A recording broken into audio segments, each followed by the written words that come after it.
신명기 12장부터 26장까지는 이스라엘 백성이 가나안 땅에 들어가 살 때 지켜야 할 구체적인 명령과 규례와 법도에 대해서 알려주고 있습니다.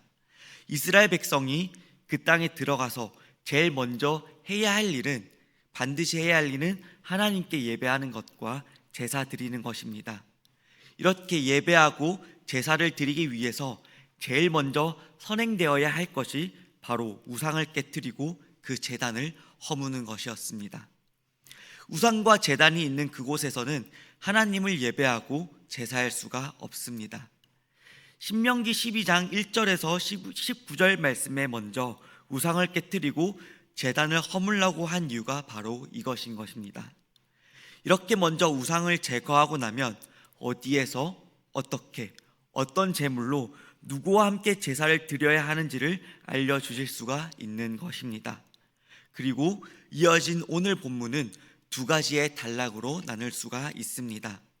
첫 번째는 20절에서 28절까지 말씀으로 어제의 본문과 연결되는 본문으로 제사에 관한 규례를 좀 더 자세하게 기록하고 있습니다. 특별히 도살에 관한 규정을 말하고 있습니다. 두 번째는 29절에서 32절까지의 말씀으로 다른 신을 섬기지 말라는 명령입니다.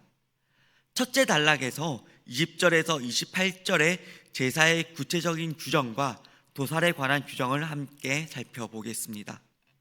원칙상 가축의 도살은 성소에서만 이루어질 수가 있습니다. 하지만 가나안 땅을 정복한 후에 백성들의 거주지가 넓어지면서 백성들이 성소에서 도살할 수 없는 상황들이 생겨나게 되었습니다. 왜냐하면 가나안 땅의 남쪽에서 북쪽까지의 거리가 매우 멀었기 때문입니다. 그렇기에 하나님께서는 각 지방의 성에서 각 가축을 도살할 수 있도록 허용하셨습니다. 이렇게 도살을 허용함으로 이스라엘 백성은 마음대로 마음껏 고기를 먹을 수가 있었습니다. 언제 어디서나 원하는 만큼 먹을 수가 있었습니다. 하나님께서는 거주지에서 가축의 일반적인 도살을 허용하신 것입니다.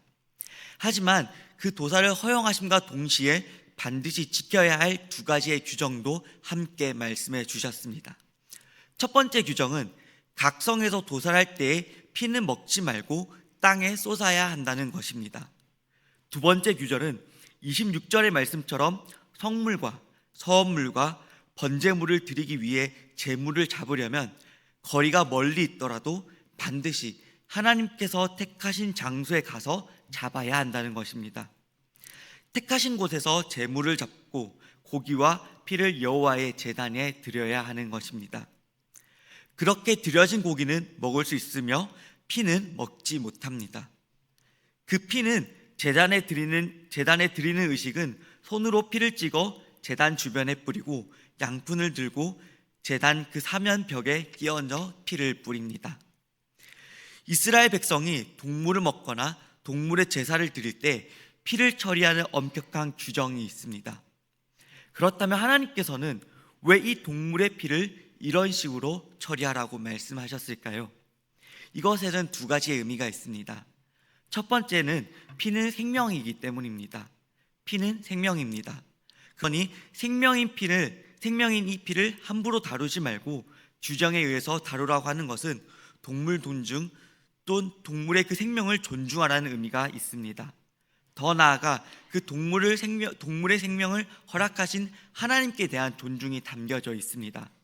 그러니 피를 땅에 버리고 제단에 붓는 행동을 통하여 그 생명이 하나님께 있습니다라고 고백하며 생명을 주신 하나님을 기억하는 것입니다.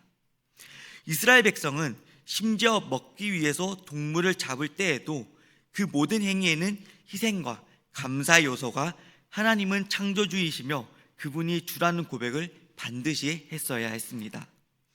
피를 땅에 버리면서 생명의 근원인 하나님을 고백해야 했고 번제를 드리면서도 동일한 마음으로 하나님께 감사해야 했습니다. 두 번째로 피로 땅에 버리라는 것은 가나안의 제의적인 풍습에 따르지 말라는 것입니다. 가나안 땅의 그 제의적인 풍습에는 피를 신성시하며 마시는 풍습이 있었습니다. 그들은 피를 마시면서 신적 능력에 참여한다고 여겼습니다. 그러니 피를 마시는 그들의 풍습을 따르지 말고 다른 삶의 방식으로 살라는 말씀인 것입니다. 이스라엘 백성은 먹고 살아가는 모든 영역에서 하나님을 기억하며 모든 것이 하나님께로 왔음을 고백하며 감사하며 살아야 했습니다. 사실 그 고백은 너무나 당연하고 반드시 했어야 하는 것입니다. 하지만 요즘에 세상의 많은 사람들은 그렇지가 않다는 것입니다. 내가 열심히 살아왔으니 내가 누리고 내가 얻는 모든 것은 당연하다고 말합니다. 내가 벌었으니 내 마음대로 내가 원하는 대로 내가 쓰는데 무슨 문제가 있냐고 말하기도 합니다. 하지만 저희는 그렇지 않음을, 당연하지 않음을 알고 있습니다. 우리의 생명도 주께로부터 왔으며 우리의 삶도 주께로부터 왔음을 고백합니다. 우리가 누리는 이 모든 것이 주께서 주시는 그 은혜임을 우리는 기억해야 하는 것입니다. 하나님께서 주신 그 은혜를 기억하고 감사할 것이 있다면 감사하고 그것을 드리고 서로 나누라고 말씀하십니다. 여기서 또 한 가지 중요하게 보아야 할 것이 있습니다. 22절의 말씀을 우리 함께 다시 읽겠습니다. 함께 읽겠습니다. 정한 자나 부정한 자를 막론하고 노루나 삿을 먹는 것 같이 먹을 수 있거니와.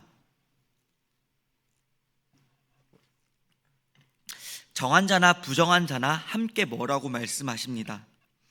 정한 자나 부정한 자나 노루나 삿을 먹는 것을 같이 먹을 수가 있다는 것입니다. 정말 놀라운 명령의 말씀입니다. 부정을 행한 자도 먹고는 살아야 하니 먹는 문제에 있어서만큼은 그들을 배제하지 말고 함께 먹으라고 말씀하시는 것입니다. 부정한 자라고 할지라도 먹으면서 그들의 생명을 지켜주라고 말씀하시는 것입니다. 만약 부정을 했다고 먹는 것마저 차단하면 그들은 살아갈 수가 없을 것입니다. 부정한 자나 정한 자나 생명은 모두 고귀한 것입니다. 그러니 그들의 생명도 지키라고 말씀하시는 것입니다. 두 번째 단락 29절에서 32절의 말씀은 또다시 우상을 숭배하지 말라는 권면의 말씀을 담고 있습니다. 여기서 중요하게 봐야 할 표현이 있습니다. 우리 29절의 말씀을 함께 다시 읽겠습니다. 내 하나님 여호와께서 내가 들어가서 쫓아낼 그 민족들을 내 앞에서 멸절하시고 내가 그 땅을 차지하여 거기서 거주하게 하실 때에. 아멘.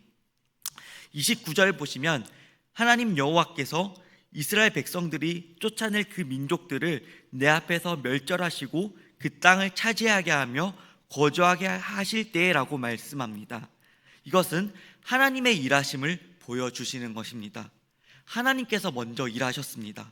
먼저 하나님께서 들어가셨고 차지하게 하셨고 우리가 그곳에 살게 하셨습니다.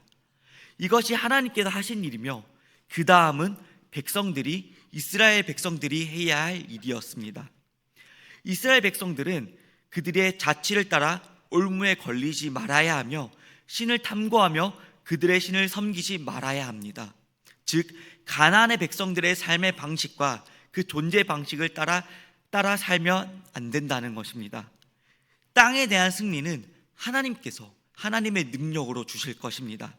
하나님께서 땅을 선물로 주신다는 것입니다. 그러니 엄밀하게 따지면 땅을 차지하는 그 노력도 중요하지만 더 중요하고 더 바라봐야 할 것은 그 땅에서 어떻게 살아갈 것인지, 그 땅에서 나의 삶이 어떻게 살아낼 것인지가 더 중요하다는 것입니다. 저희도 이스라엘 백성과 동일하게 살아야 합니다. 이 땅은 하나님의 나라가 시작되었습니다. 이는 우리의 의지대로 시작된 것이 아닙니다.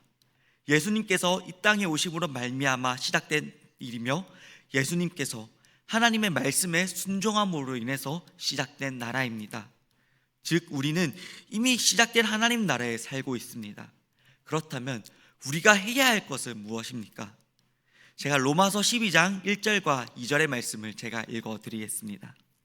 그러므로 형제들아 내가 하나님의 모든 자비하심으로 너희를 권하노니 너희 몸을 하나님이 기뻐하시는 거룩한 산제물로 드리라. 이는 너희가 드릴 영적 예배니라. 너희는 이 세대를 본받지 말고 오직 마음을 새롭게 함으로 변화를 받아 하나님이 선하시고 기뻐하시고 온전한 뜻이 무엇인지 분별하도록 하라. 아멘. 예수님의 명령처럼 이 시대의 흐름을 본받지 말고 이 땅의 문화와 이 땅에 보여주는 그 가치를 따라가지 말고 오직 하나님의 말씀대로, 하나님의 그 법대로, 그리스도의 법대로 이 땅을 살아가야 한다는 것입니다. 이것이 우리가 이 땅을, 하나님의 나라를 살아가는 방식인 것입니다. 하나님께서 그 이스라엘 백성들에게 가나안 땅에서 해야 할 것과 하지 말아야 할 것을 가르쳐주신 것처럼 오늘도 우리에게 이 땅을 살아가면서 하나님 나라를 살아내면서 우리에게 해야 할 것과 하지 말아야 할 것을 가르쳐 주십니다. 우리가 오늘도 하나님께서 우리에게 주신 것을 기억하고 그 은혜를 누리면서 하나님의 법도대로 이 땅을 살아가는 우리 모두가 되기를 소망합니다. 기도하겠습니다. 하나님 아버지, 우리가 이 땅을 살면서 세상 풍조와 이 세상의 가치관과 습관을 따르지 않게 하여 주시옵소서. 주님, 이것을 거부하는 것은 정말 쉽지 않습니다. 주님, 그럼에도 우리가 하나님의 백성이오니 하나님의 백성으로서 세상을 대항하며 세상의 가르침을 거부하며 살아가게 하옵소서. 주님, 혼자 거부하는 것은 불가능하오니 사랑하는 그 법한교회와 모든 성도가 더불어 함께하며 연대함으로 세상을 거대한 악을 저항하게 하시고 대항하는 삶을 살게 하옵소서. 예수 그리스도의 이름으로 기도하옵나이다. 아멘.